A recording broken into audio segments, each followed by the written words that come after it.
This episode is brought to you by our presenting sponsor, Emma's Tea Spot. I've said it before, it's no secret. I prefer coffee over tea. But here's one thing you might not know. I'm an Anglophile, so obviously I've been to that quaint shop in the Hamilton neighborhood in Northeast Baltimore, Emma's Tea Spot. Go for a lovely date like I did, or enjoy a charming tea party with your friends. Emma's Spot is the spot to get away from your troubles and put the kettle on and have a chat. Like British goods but don't want to go across the pond? Emma's got imported goods like their brick boxes filled with candies, tea, and even crockery. These boxes can be customized for any occasion. Check out emmasteaspot.com for the proper British experience. Welcome to Getting to the Truth in This Art. I am your host, Rob Lee, and today's guest is a filmmaker whose work aligns with the mission of this very podcast. We have Myles Michelin. Welcome to the podcast. How you doing? So I always come in with the energy, and I use that as dipping your toe in the water, right? Like if someone's just like, it's like, all right, I'm not gonna get much out of you. And someone's like, all right, what's this guy's energy about?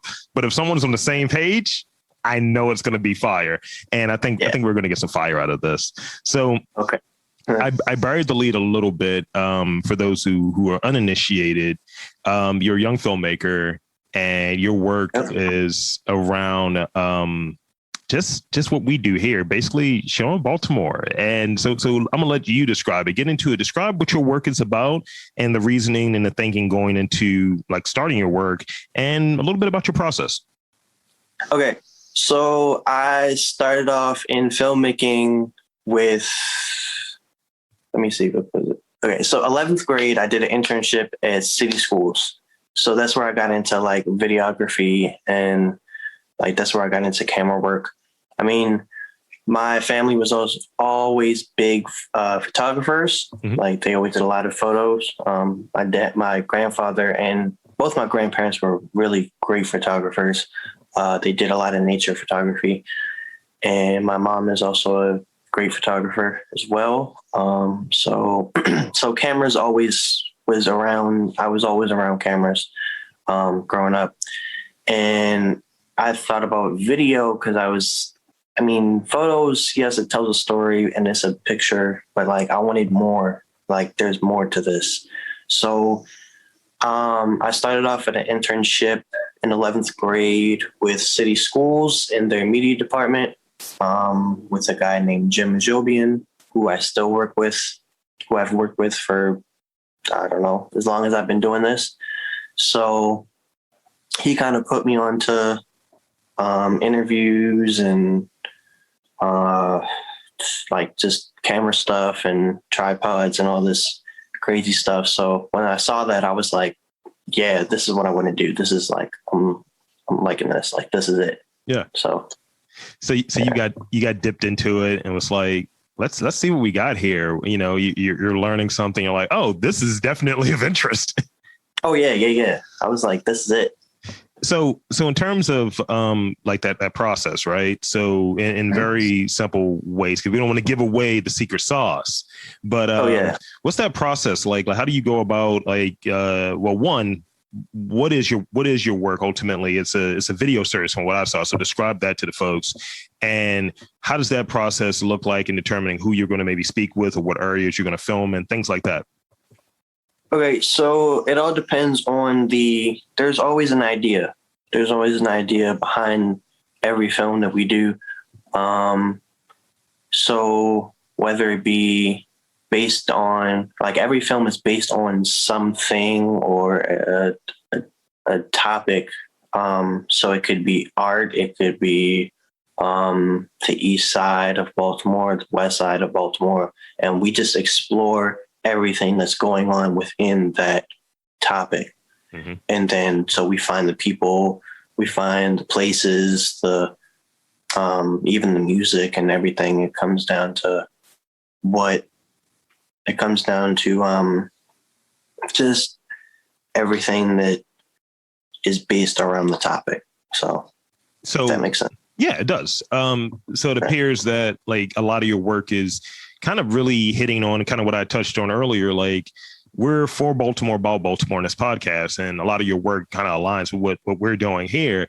And I think it shows it more holistically, not just one side of it. As you touched on, you integrate the music, you show the scenery, you show the people, and you're a filmmaker that's from here, what have you. So having all of those things kind of go together, it's representation, in my opinion, in a true sense, where you have a lot of times where people who aren't necessarily invested in here or aren't from here, they have a certain part of Baltimore they want to show, and they have a certain vantage point. They're not attached to it in that same way that someone like yourself or myself might be. So right.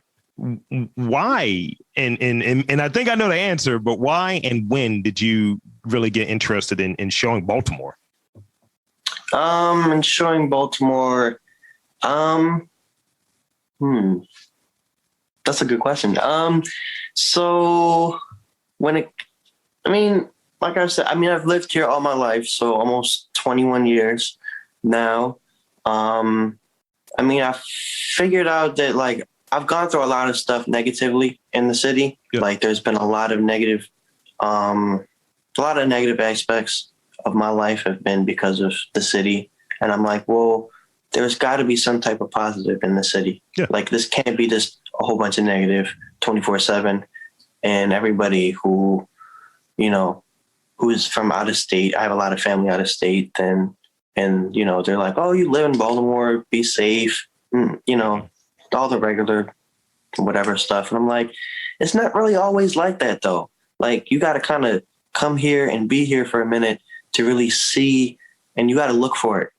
You got to look for the positive. And I feel like that's what I did. I feel like I tried to look for the positive in the city. And so that's kind of where all of the, a lot of the stuff stems from, is just trying to bring a better light to the city, which, so. Like I said, that's what I'm trying to do. And I think, the work that you're doing with, and I'm going to get this, I'm going to say this, it is hilarious because we're on camera right now. It's the work that you're doing with Light Skin Films is definitely showing the lighter parts of Baltimore. Yeah. See, I didn't even think of that. So the only reason I was actually thinking about changing the name of that recently, because my dad, he did think of a good point. He brought up a good point, which was, he thought of it as when he first heard of it, he was thinking of it as lighter skinned people are better and stuff like that. But no, it's actually the complete opposite. I don't really focus on, I try to focus on people of color in my work. And the Light Skin Films, the only reason why I made it was because two reasons. Well, I already had a logo. A friend of mine, her name is Paula, and she made a logo for me when I first started this because I needed a logo. I don't know. She did it for free because we're pretty cool friends, friends with my mom. So I did. So I got the logo and I kind of was just like, well, I got to call it this now because I have a logo. So it's official. Yeah. And then the other reason was because it was a nickname that I got because I was a lighter complexion than everybody else in my peer group. So that's kind of how that came about.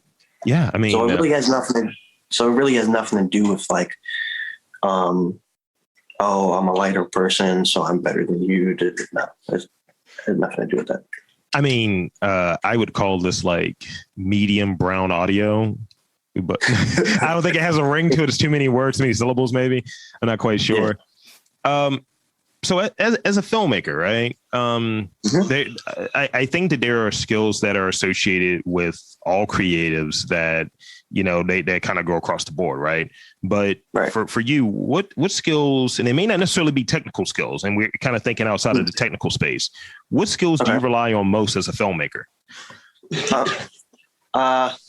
The biggest one is being able to talk to people, because I feel like a lot of people, especially nowadays, a lot of people don't know how to talk to people and treat them as people, because I feel like that's the biggest thing when it comes to, because especially when it comes to interviews, a lot of people aren't really, there are some people, and as you probably know, there are some people that, aren't really keen on trying to do interviews because it's more like especially with the people that I guess have gravitated towards my work. They're all like, a lot of them have been in and out of the judicial system basically their whole life. Yeah. So trying to do an interview, it's like, why are you asking me all these questions?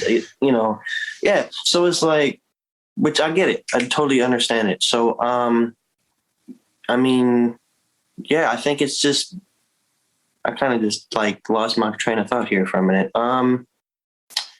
It's like speaking on connections with people, like being able to be relatable and to have a dialogue with someone. Because, you touched on it that I can relate, and maybe this is the way that you look at it. I don't know. I think having crossover appeal, because you said that the focus is on, people of color, what have you, and a lot of the work that you're doing.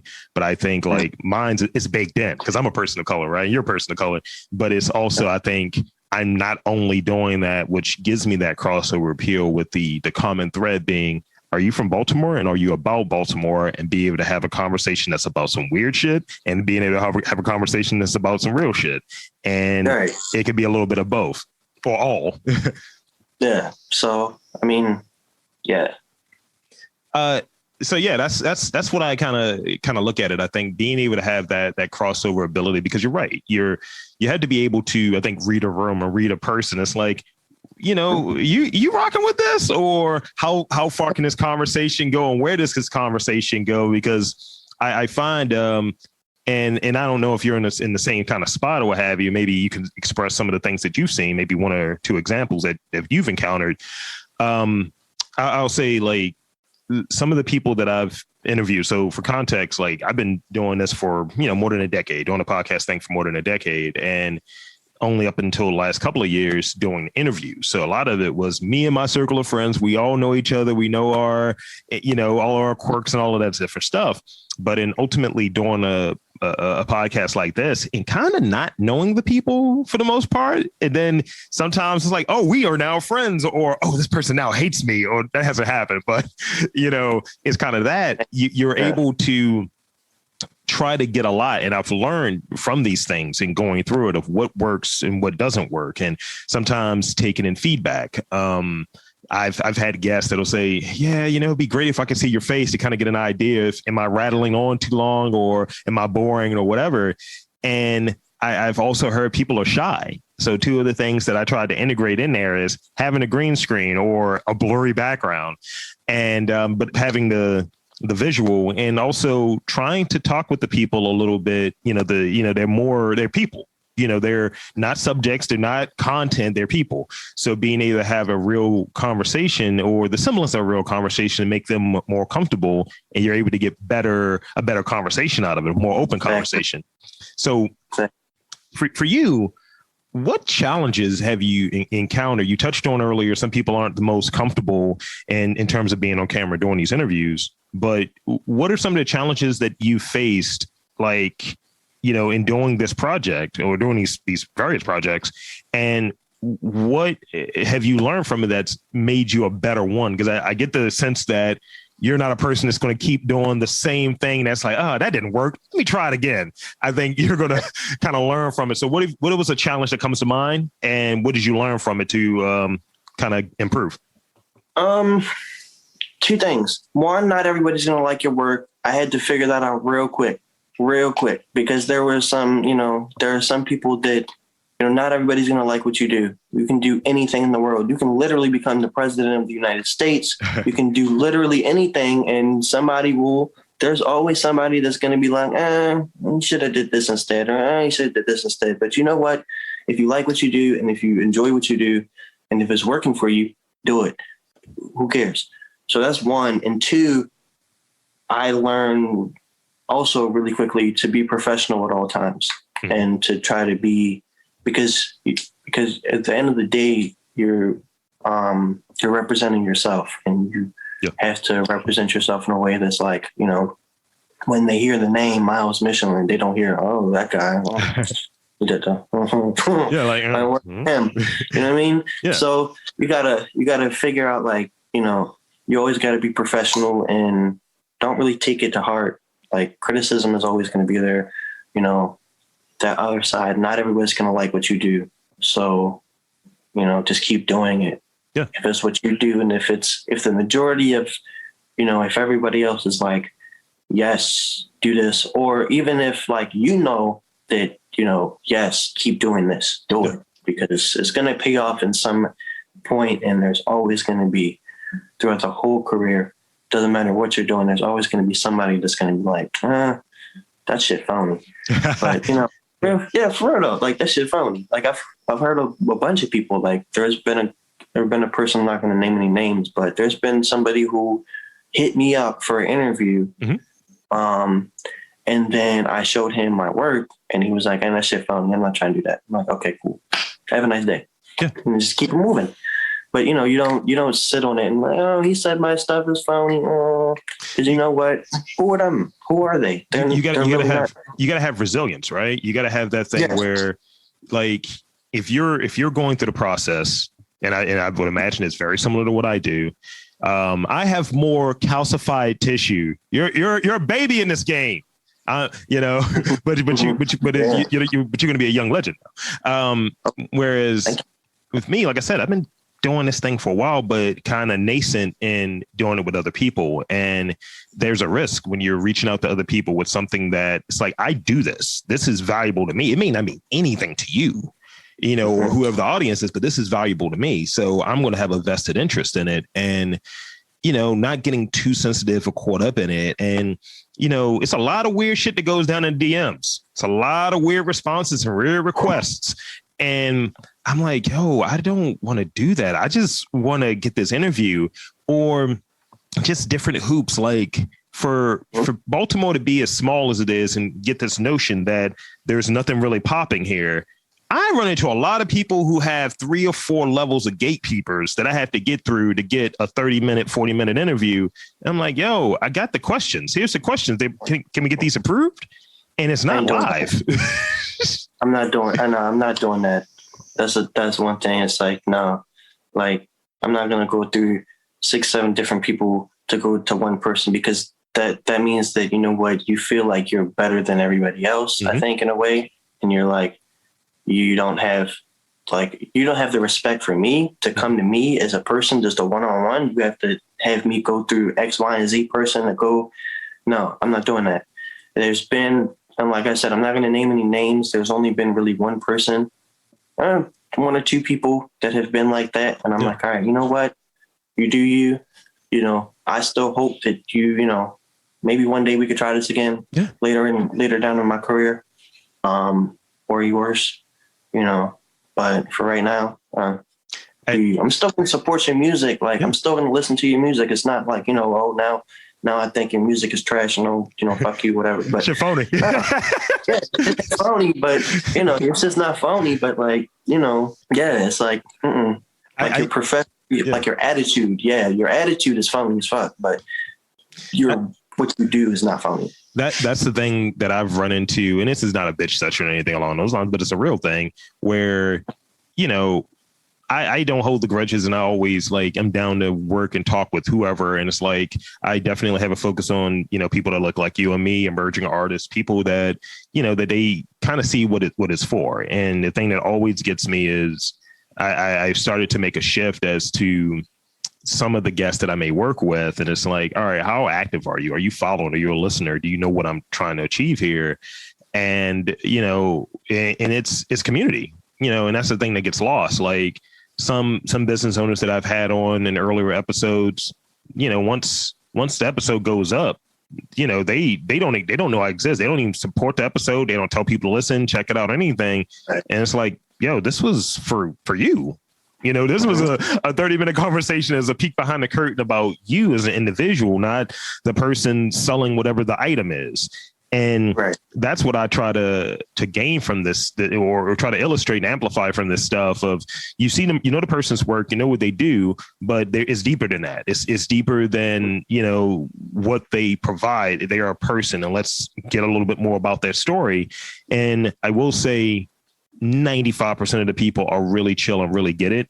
5%, they're just not engaged in that same way. And like I said, I don't hold any grudges or anything, but it is kind of indicative of like, how you view these business interactions and these things. Because, you know, I'll toot my own horn, toot toot. I'm gonna put that sound effect in later. That, you know, people it's a little influencing, but people who've, you know, been on this podcast, they'll hear the ads and so on. They'll hit me up. Wow, I really appreciate those ads. People have been showing up. I sold a painting just from, you know, being in your pod. And that makes me feel good, because that's what I want to come out of these things. People to have more awareness of who's on there. It's not about me. Right. So let's speak about some of your influences, right? But we're going to frame it this way.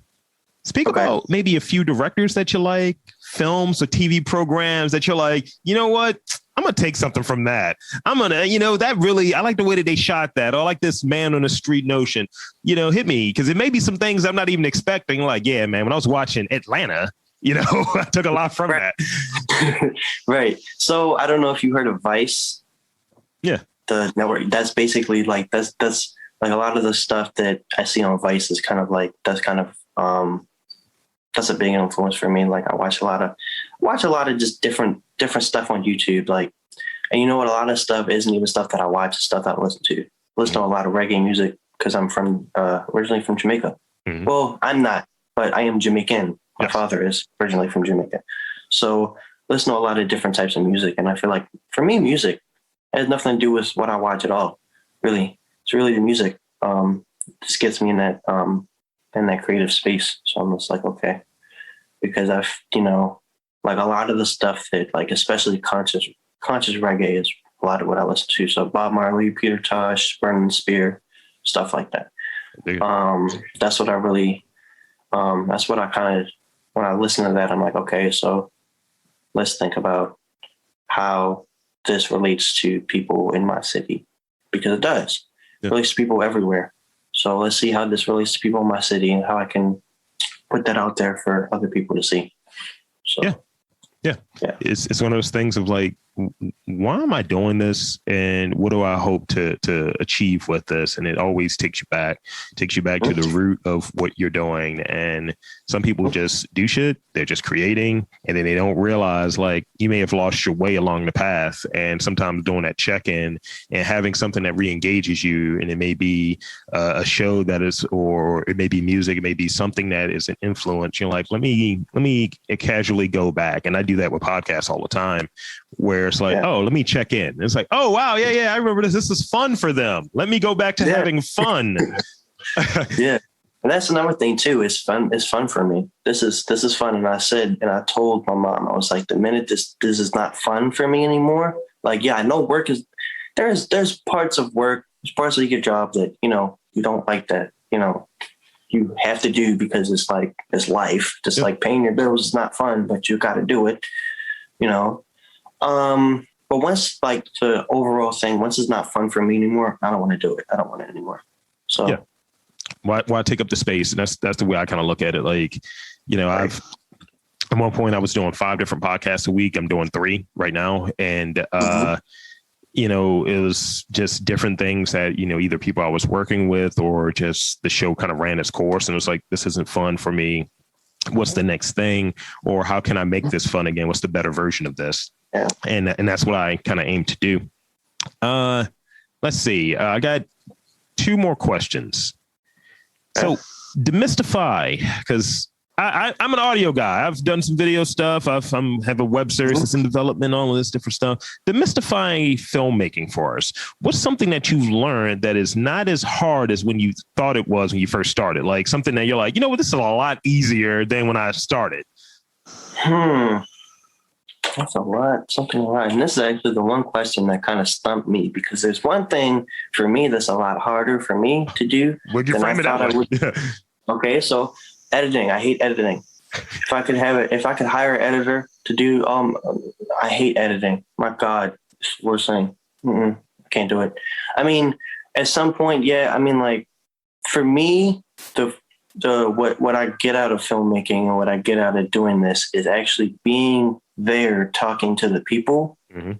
Yes, the actual camera stuff is cool, and like, you know, the behind the scenes stuff is all cool, but like actually sitting down and talking to the person and having a one-on-one conversation with them and just seeing how they think about the world and, how they think about life and what their opinions are on things. Like, that's how I really, that's more for me than the whole video and editing. But yeah, editing, I hate editing. I hired an editor, for my stuff because I had this conversation with a Jamaican friend of mine. So it's full circle here. He was like, there we go. He's like, yo, how can you, he's like, he asked me because he was a data analyst and he's like, how many hours are you putting into getting one podcast out? And when I was doing my other podcast and I was like, it might be 6 hours round trip. And he was just like, all right, which of these things can you offload that you don't feel like it takes away from it? And I was like, if I can find an editor that gets what I'm aiming for and I give him very specific instructions, that will save me like 2 hours.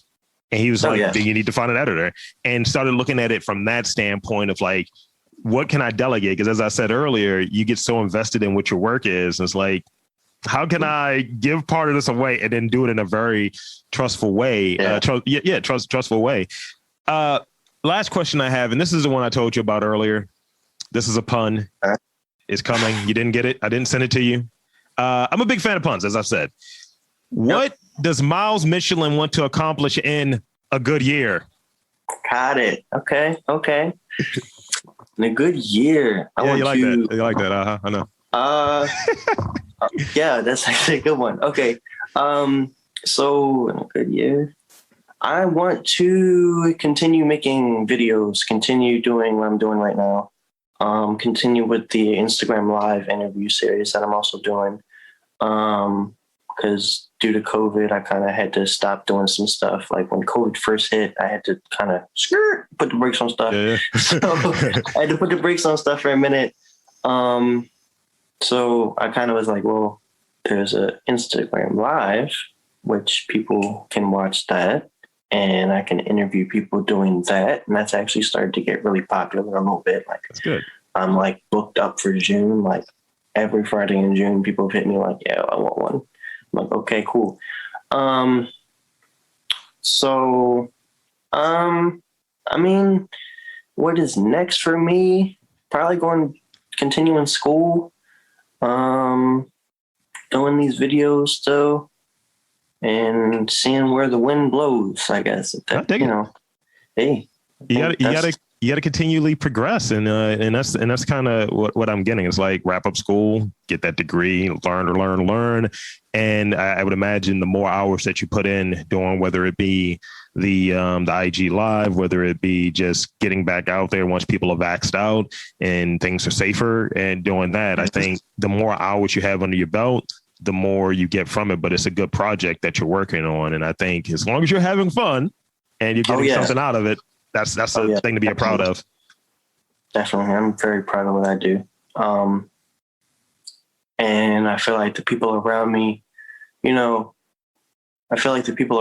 proud of what I do as well. And that's something that is a big thing, because for me, for the longest time, the people around me were not proud of what I've been doing. And I'm not going to get into that because it's not really important.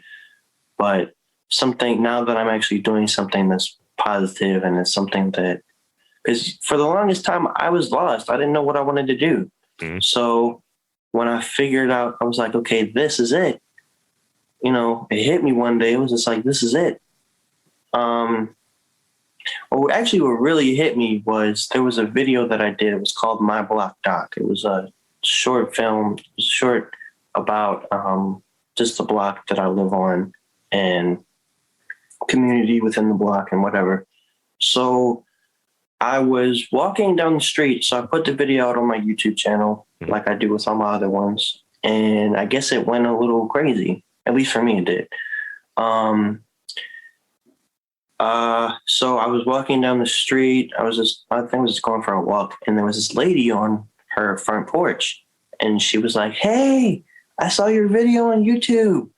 I really like it, et cetera, et cetera. And I'm like,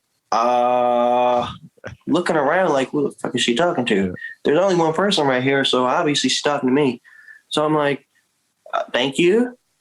that whole day, man, I was feeling myself. I was feeling myself that whole day. I'm like, came in the house. I'm like, Ma, somebody said they saw my video. They like it. I'm going to Hollywood. Oh my God. Yeah. Yeah. I was like, That's great. Is it. Yeah. I will say recently, and that was kind of the last of the questions, so we'll get into shameless plugs, but I at least want to throw this out there. It's a good feeling to get recognized and people appreciate what you're doing and what you're trying to do, and just tell you that they like it and it's getting the desired effect or what have you. I want to say since we did this billboard or what have you in like Station North. And it was me on there for this podcast. And I've been recognized in the streets like the last couple of weeks more than I've been in the previous year. So what have you. It's like, oh, that's Rob Lee right there. That's you're the podcast guy. And I was like, I'm 6'4" and I'm scary. I got coffee. And it's like, yo, you can't roll up on me like that. Yeah. Sometimes you can't do that. Like, there's been people that like just rolled up on me like, yo, you do videos? Like looking at me all funny. I'm like, yo, who is you? Who are you? Yeah, like what is this? You know where you at? Like, right. I gotta ask me, like, yo, you know where you at? Don't just run up on me like that. I mean, if people turn real Hollywood too. People turn real Hollywood because I ran into a dude and I was like, hey man. And I was like, oh shit, I'm doing it. I was like, no. But shameless plugs real quick. Social media, website, things like that. Where can he find you and check out more of your work? Okay, so my YouTube channel for where you can see all my videos, Light Skin Films, LIGHTSKIN, Space Films, FILMS. Sorry, I had to think about spelling for a minute. And my Instagram and Twitter are going to be. I use Instagram a lot more than Twitter because I still don't know how to use Twitter. Twitter's for like old people. Sorry, I told my mom I was like Twitter for like people 40 and up. No. No, it probably isn't, but for me, I don't know. People, that's for like 40 and up. That's too much for me.